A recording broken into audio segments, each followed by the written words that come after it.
Hey guys, today I want to talk to you about the Blue Eyed Lucistic Complex of ball pythons. And the other name for Blue Eyed Lucistic Complex is a Blue Eyed Lucy. And what it is, it's an all-white snake with bright blue eyes. You may have seen these before. I happen to have a couple in my collection.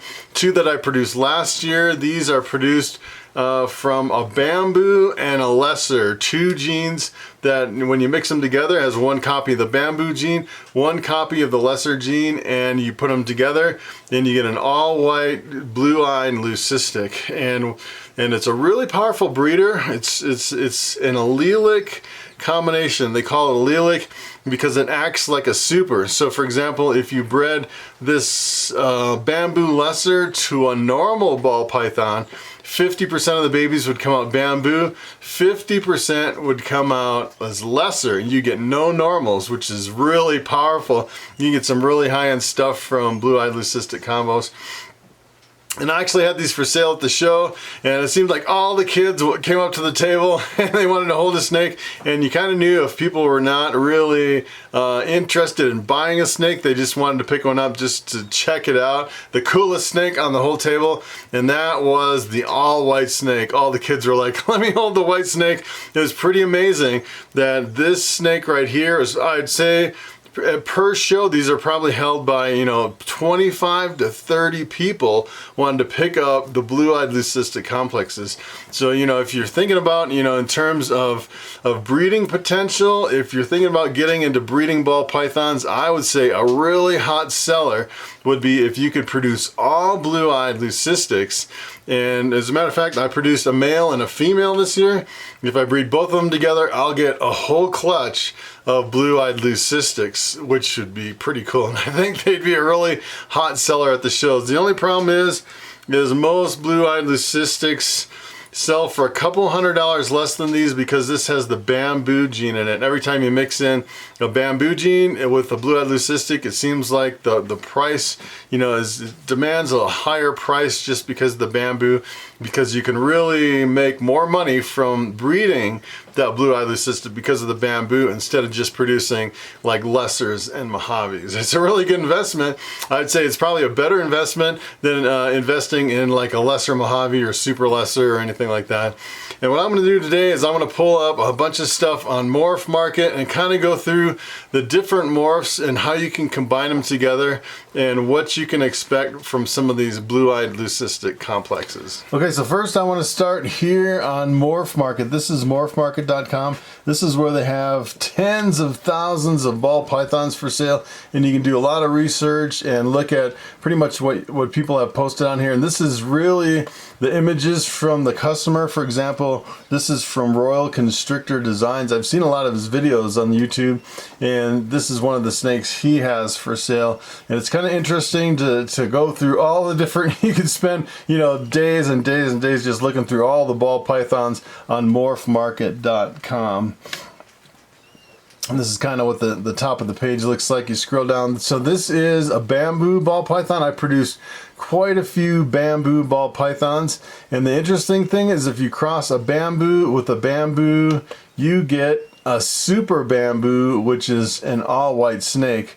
And these sell for quite a bit of money. So back in 2015 they were selling for $4,000. Here's one that sold last year for $1,250. So still, they're really bringing in a pretty high price. So if you bred a super bamboo to anything, you would get all bamboos. So super bamboo crossed to a normal, all the offspring would be bamboo. A really powerful breeder.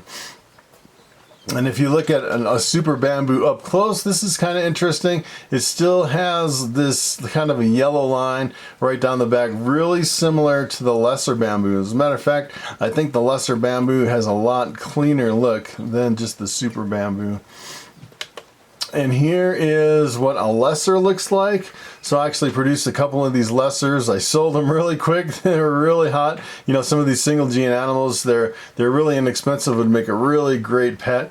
And I usually sell the cheap ones the fastest at the shows. So this is a lesser. I crossed it with well, actually, if you cross a lesser with a lesser, you get a super lesser. And you see the super lesser is another Blue Eyed Lucistic. And another thing I should mention about the super lesser is it tends to have bug eyes. If you kind of look on this one, they have eyes that are bigger than most blue-eyed leucistics. They're kind of, it's kind of one I would say to be avoided, the super lesser, just because of the bug eye problem.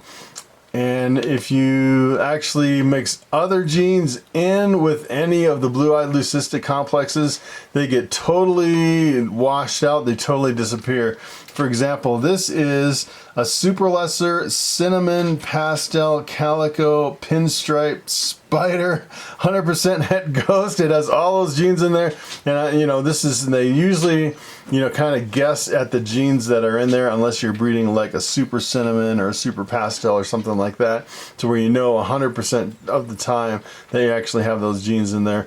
So a lot of times you can pick these up as possible other genes, and you never really know until you breed them out. So that's pretty interesting.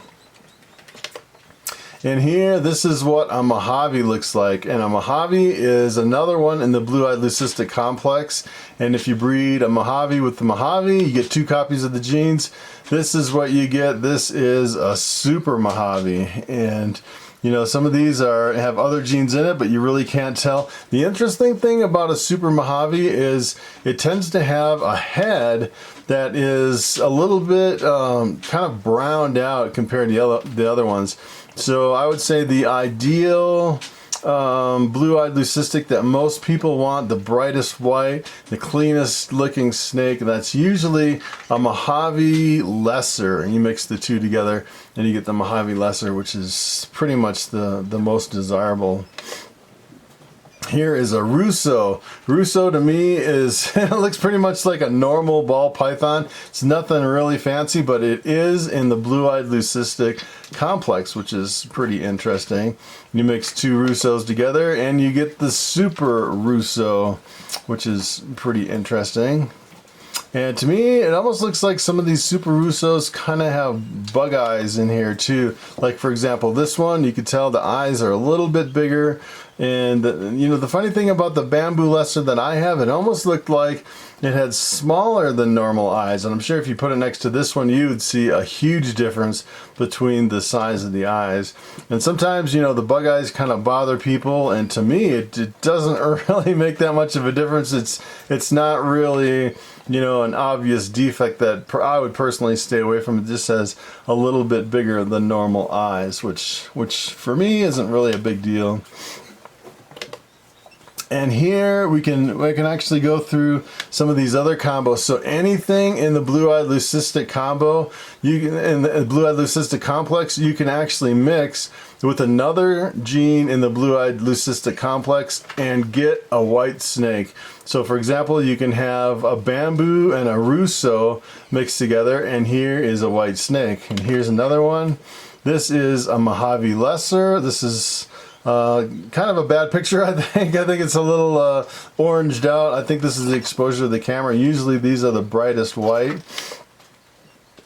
Here is a Mojave Russo. So you can see you mix them all together and you're kind of getting the same thing. Here is a lesser Russo. So you can see any of them. This is actually a really clean looking snake.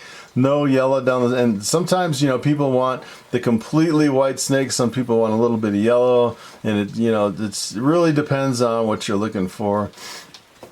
And keep in mind, if I bred my bamboo lesser to my bamboo lesser, the offspring would kind of be a gamble, because I would get some super bamboos, some super lessers, and some bamboo lessers, and I wouldn't know which is which, so I'd probably have to sell them all at the lowest price snake, because you're kind of guessing at the other genes.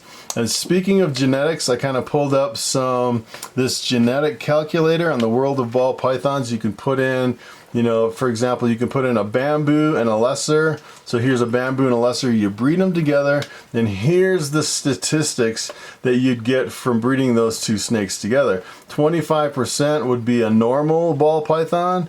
or a classic. Some people call them the classic or the wild type.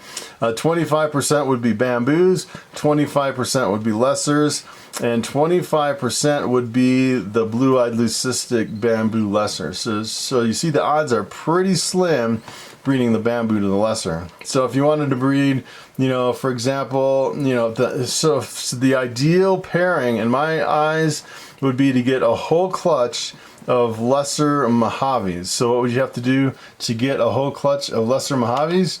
You would breed a super Mojave to a super lesser. Now keep in mind the super lesser it tends to have the bug eyes, the bigger than normal eyes, but when you breed that back to a super Mojave, none of the babies are going to have bug eyes. They're going to all be lesser Mojaves. So even though you have, you know, the kind of the genetic defect of bug eyes on the super lesser, it's still a really powerful breeder because you can mix it with the super Mojave and get a whole clutch of the highly desirable lesser Mojave ball pythons. So I do have a couple adult ball pythons that are in the Blue Eyed Lucistic Complex, and one of them is this bamboo male, probably one of my most striking examples of a single ball python morph in my whole collection. I actually picked this guy up a couple years ago, bred him last year, and produced an incredible amount of bamboo hatchlings, and I pretty much sold almost all of them now. I just have a few left that I'm growing up, and probably sell some at the next show. And the white ones, the bamboo lessers, I'm tempted to keep both my male and my female as holdbacks. I haven't really kept any of my holdbacks from last year. I pretty much sold almost pretty much all of my holdbacks, and I just kind of decided the first year I didn't really want to hold that much back, but I'm thinking about the Blue Eyed Lucistic Complexes as holdbacks so I can breed them together and get a whole clutch of Blue Eyed Lucistics. And you know, it's kind of a gamble as far as, you know, the lessers and the bamboos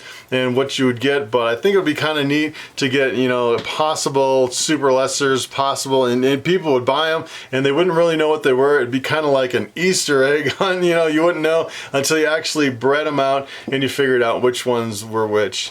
So this is one of the ones in my Blue Eyed Lucistic Complex. Let me show you, I also have a lesser female that I bred with my bamboo male, and that's where I got all of my bamboo lesser hatchlings. And let me show you my lesser ball python. So this is my lesser ball python female. This is the one that actually produced for me last year, and I got all of those Blue Eyed Lucistics. I bred this to my bamboo male and got a really whole clutch of really cool hatchlings, including those two Blue Eyed Lucistics, which was pretty awesome.